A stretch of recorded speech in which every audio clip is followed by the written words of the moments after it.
ഓം ശാന്തി.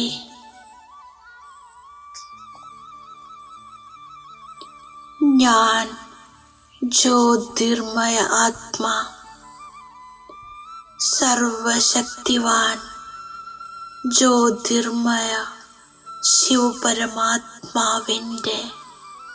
സന്താനമാണ്.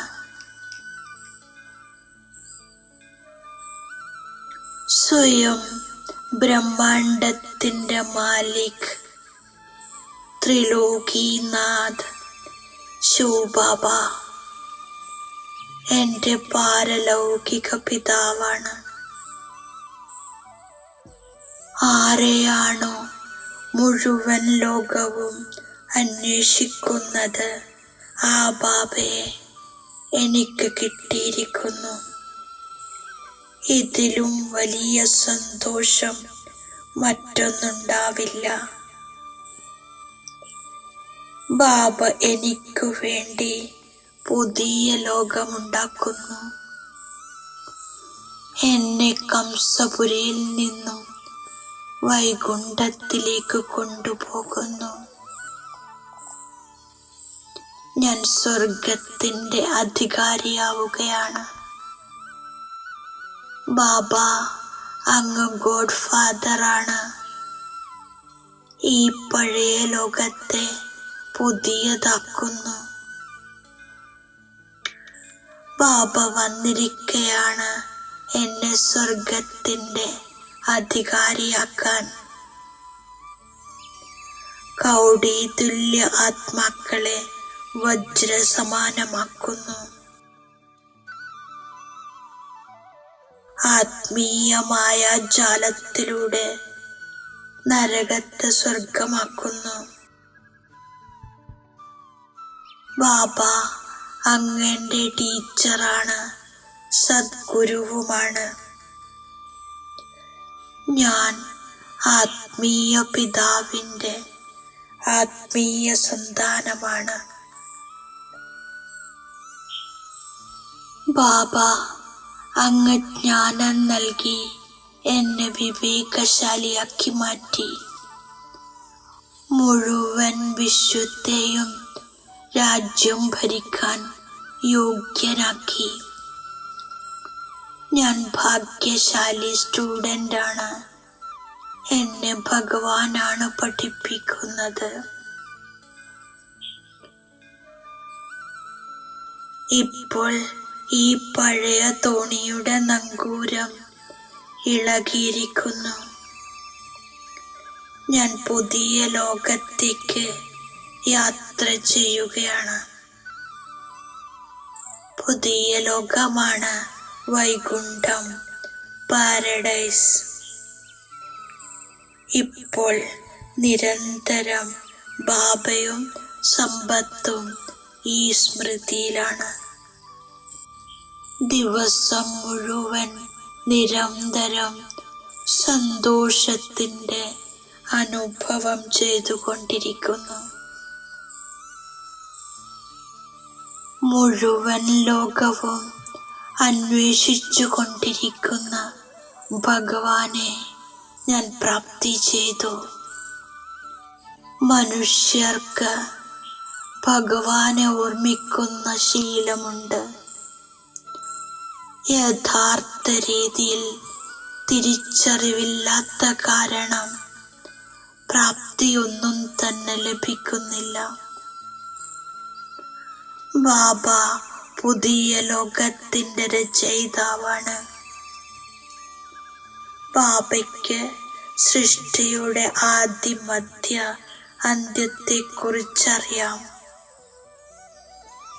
എല്ലാ ആത്മാക്കളുടെയും പിതാവാണ് ശിവബാബ. ബാബയും ബിന്ദു സ്വരൂപമാണ്. ജ്ഞാനസാഗരനായ ബാബ വന്ന് എനിക്ക് ജ്ഞാനം നൽകുന്നു. ഈ രാജയോഗം സത്യയോഗി പുതിയ ലോകത്തേക്ക് വേണ്ടിയുള്ളതാണ്. അപ്പോൾ തീർച്ചയായും പഴയ ലോകത്തിൻ്റെ വിനാശം സംഭവിക്കണം. പതിത പാവനനായ ബാബയാണ് ഉയർന്നതിലും ഉയർന്നത്.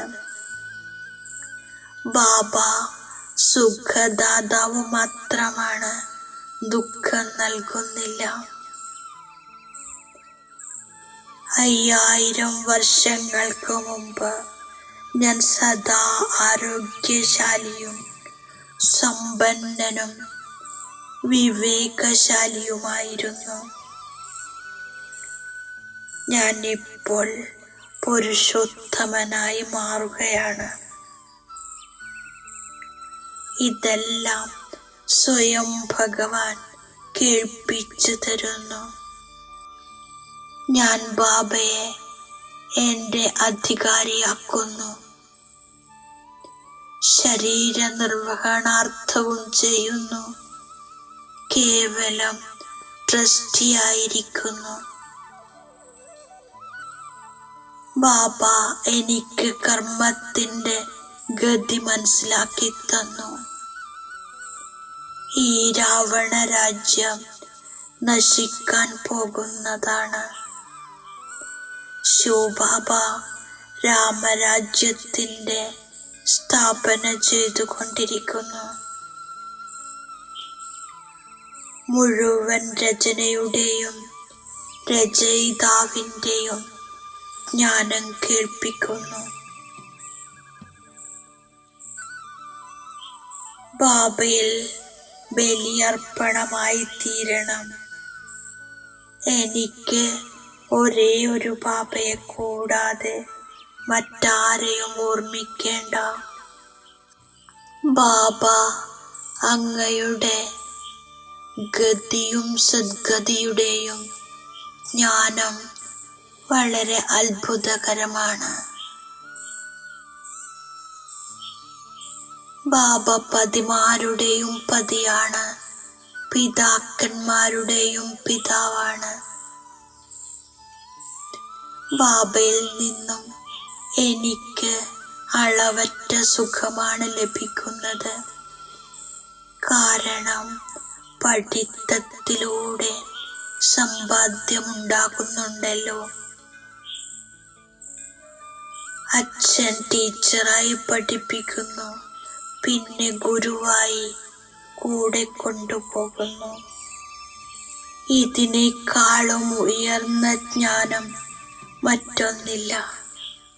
ഞാൻ ബാബയുടെ ഓർമ്മയിലിരുന്ന് പുണ്യാത്മാവായി തീരുന്നു. യോഗത്തിൽ മായ വിഘ്നങ്ങൾ സൃഷ്ടിക്കുന്നു, ബാബയെ മറപ്പിക്കുന്നു. കർമാതീത അവസ്ഥ നേടിക്കഴിഞ്ഞാൽ എല്ലാവരും മുകളിലേക്ക് പറക്കുന്നു. ഞാൻ ശിവബാബയെ എൻ്റെ അധികാരിയാക്കി സർവ്വതും എക്സ്ചേഞ്ച് ചെയ്യുന്നു. അവകാശിയാക്കി മാറ്റി ട്രസ്റ്റിയായി സംരക്ഷിക്കുന്നു. പൈസ യാതൊരു പാപകർമ്മത്തിനു വേണ്ടിയും ഉപയോഗിക്കരുത്. സ്വയം ജ്ഞാനസാഗരനായ ബാബ എന്നെ പഠിപ്പിക്കുന്നു എന്ന സന്തോഷത്തിൻ്റെ ഗദ്ഗതം ഉള്ളിലുണ്ടായിരിക്കുന്നു. പുണ്യാത്മാവായി തീരുന്നതിനു വേണ്ടി ഞാൻ ബാബയുടെ ഓർമ്മയിലിരിക്കുന്നു. ബാബയുടെ വരദാനത്തിൻ്റെ സ്വരൂപമാകുന്നു. സത്യതയുടെ ആധാരത്തിൽ ഒരു ബാബയെ പ്രത്യക്ഷപ്പെടുത്തുന്ന നിർഭയ അധികാരി സ്വരൂപമായി ഭവിക്കൂ. എപ്പോൾ അനേക അഭിപ്രായക്കാർ ഒരു കാര്യം മാത്രം മാനിക്കുന്നുവോ, അതായത് എല്ലാവരുടെയും അച്ഛൻ ഒന്നാണ്, ആ അച്ഛൻ തന്നെ കാര്യങ്ങൾ ചെയ്തുകൊണ്ടിരിക്കുന്നു. നമ്മളെല്ലാവരും ആ ഒന്നിന്റെ സന്താനമാണ്. ഇതുതന്നെയാണ് യാഥാർത്ഥ്യം. അപ്പോൾ വിജയ പതാക പാറിക്കൊണ്ടിരിക്കും. പിന്നീട് മുക്തിധാമത്തിലേക്ക് പോകും. എപ്പോൾ അവരവരുടെ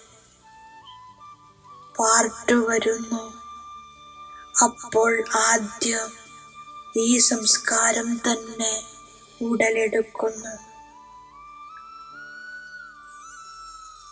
ഈശ്വരൻ ഒന്നാണ്.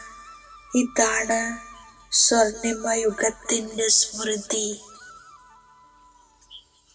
സഹിക്കുക തന്നെയാണ് സ്വയത്തിന്റെ ശക്തി സ്വരൂപത്തെ പ്രത്യക്ഷപ്പെടുത്തുക. ഓം ശാന്തി.